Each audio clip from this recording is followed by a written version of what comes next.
As mentioned, our marriage for 43 years is something that goes along with that. Is age and hearing loss. I don't sing much anymore because I can't hardly hear anything, even my hearing aids. Everybody sounds like a Charlie Brown's teacher to me. I can't figure it out. And if I don't have my hearing aids in, I can't even hear Charlie Brown's teacher make a noise. So it's a little annoying. I'm so thankful everyone's here this morning to see some friends back. God bless you. And see a little baby back there doing fine. Nikki, Levi, and her gang back there. And just good to see everybody here this morning. I am indeed grateful for the life God's given me. And it is anniversary time. Rose brought that out, so I will for sure not forget. I never forget our anniversary. It's not possible. I hear about it all the time. No, I can't. So this year, you know, we always do something special for dinner or something for our anniversary. And I think I just let the church vote this time where I should take Rose for dinner. Either Taco Bell or McDonald's. Hey, I'm going to let her supersize everything.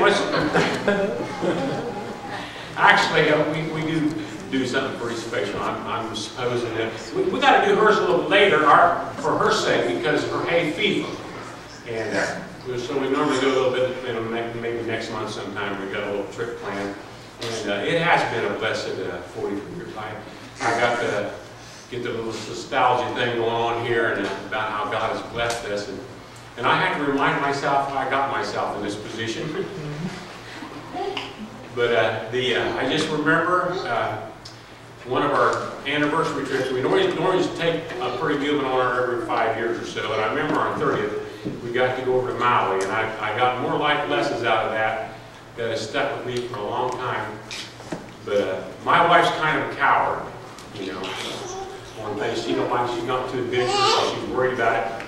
And we got over to Maui, just everything you've ever heard or dreamed of, just a beautiful place. And I talked her into going on one of these submarines with me.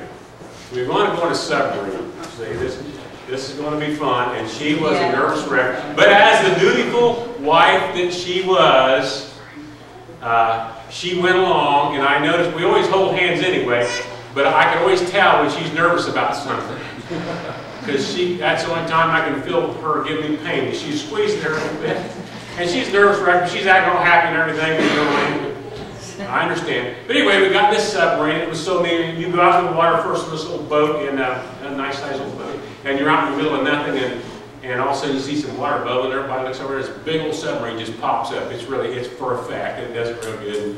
And then you get on and go down there. But one of the things the lesson I got out of life on that, we got in that submarine. We went down pretty far. I don't know how far they went. I suppose he said, but I wasn't. I was too busy looking out.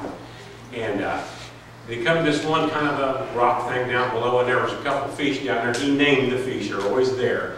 And you could just see they were just little nice shaped fish, but they were dull. There was no color to them. And he says, now I want you to see what happens when you turn the light on. And he flipped the light on that submarine and shined a light on them, and they were beautiful. Beautiful. They just lit up. Without the sun, there is no color in your life, is there? Right. There's none. And I thought, you know, when I was a young man, 18, I was 18 then. And I didn't have a girlfriend or anything. I went through high school and graduated when I was 17 when I graduated. Oh, I can't remember. Anyway, back there a long time ago. But I always worked. I had some friends, but I never got to go out with them on the weekend because I always had a full-time job. I always worked. And I was just living a dull, regular life. That's it. And I remember, and there was no, I don't want to say this wrong. There seemed to be no girls in this planet for me. It seemed to be any. Good. And I remember one time, and I wasn't living a good Christian life. There were 6 boys in our family, and we were all honor as we could be because we were preachers' kids, and we had to prove we were rotten to the core. And we were well known in that area. But I just didn't have a girlfriend or anything, and my parents always taught me to pray, and I remember praying fervently for a wife, or girlfriend. Actually, and I threw the wife part in at the end of it. And the very next Sunday, Rose and her family come to church, at our church for every Sunday. And I told the guy, sat one of my friends by me because he was eyeballing her.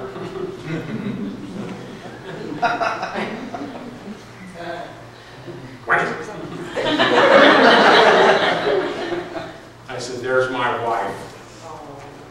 And 3 months later was married. That's been 43 plus years ago. And I am so thankful that God answers that prayer. And she put color in my life. I'm going to tell you. Yeah. Sometimes it's red when she's angry. But it's bright. And it's pretty. But I think that's what God does for us. Our lives are dull. Our lives are boring at times. Our lives are tedious. But when you put God's Son, Jesus, in your heart, He brings color to everything. And I don't know how many people, including myself, has repeated the fact that when you first become saved and ask God to take your sins away, everything looks brighter. And they can't explain it. The trees look greener, the grass, everything. It's God puts color in our life, and it's awful dull without it. That's right. He designed us like that. And I'm going to tell you now, I don't know where everybody's standing with their wives or girlfriends or what their past has been or whatever the problem is. I'm telling you now, God has somebody for everybody. And when you find the right one, your life will light up. That's His plan. It just is. And you'll be a happy camper. If you can. Okay. And we'll do something nice for our anniversary. I've been in trouble on our anniversary before. I think the biggest mistake I ever made, men never do this. I'm warning you ahead of time. We were a little tight on money one year, and so I thought I'll just get her a real nice card. And we went out to Walmart. I was finding one down in Marion years ago, and I found just the most beautiful card I've ever read in my life, a big pretty thing, and I thought, man, that is a dandy, and I flipped it over, and it was like $10. Merry Christmas. And I called her over and said, honey, I want you to see your card. And she read it, and I said, now we're just going to let Walmart store this for us. And anytime you want to come back and read it, you're welcome. That's your card. Men do not ever do that. It's a very cold week. A little bit of past business. I got to get out of the way because this is important. You know, Brother Alex Dean and him and Suresh are going to be not attending regular with us. He's still going to come down and preach Sunday morning for us next Sunday. And the first Sundays of the month they're going to try for a while. And I hope him a lot of luck. But some of you in here will remember, it's been probably a year ago, Alex, as a lieutenant here in Indiana, was head of the ministers for the military, all for pity's sake. Chaplain, thank you. There's other things that go beside your hearing when you get older. Anyway, he was head of the chaplaincy of the National Guard here in Indiana, and he was putting together a program where the churches would help the National Guard members when they come back, just whatever their needs may be. Nothing to do with church necessarily, but if they need food or they need some support or babysit or anything, he was putting that together. And he had put together a real nice program, and his commander loved it, and everything was looking like it was good to go to help the guardsmen as they're coming back from our foreign theaters over there. And all of a sudden it just shut up. You didn't hear nothing more about it. And I kind of mentioned to him somebody, I said, oh, we didn't get a final approval on that or something. We're very quiet about it. I don't know if they'll ever talk about it, but I read an article in the paper this week, and I want you to listen carefully to this. From Indianapolis. The leader of the Indiana National Guard said he has asked the Evangelical Christian Group to remove its website video he made praising marriage counseling after a complaint from a military watchdog. The Military Religious Freedom Foundation says it believes Major General Martin Umbarger violated military rules and the First Amendment by promoting a religious group in a 33-second video while in uniform. While the group founder, Mickey Weinstein, tells the Indianapolis Star he believes that Umbarger should be removed from his position and that the general's message promotes one religious group over another.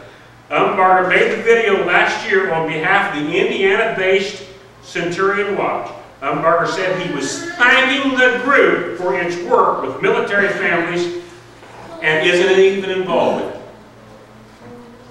He is forced to remove the video thanking them for helping our soldier coming back because it was a Christian group. That's right. Now,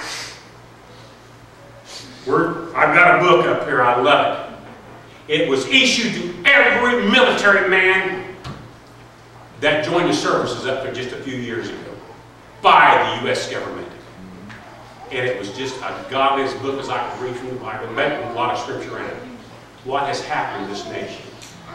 When you take God out of it, our soldiers are in big trouble. I'm going to tell you now, they're in big trouble. We just talked, Timmy was talking to one of them this week. He just got back from Afghanistan, and you would not believe the story that man is telling about our American soldiers and what's going on now.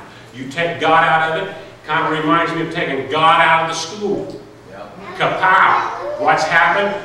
You know, we talked a little bit last week, and I don't want anybody to get this wrong, but this week in Ossian Elementary School, the cops had to come and remove an 8-year-old.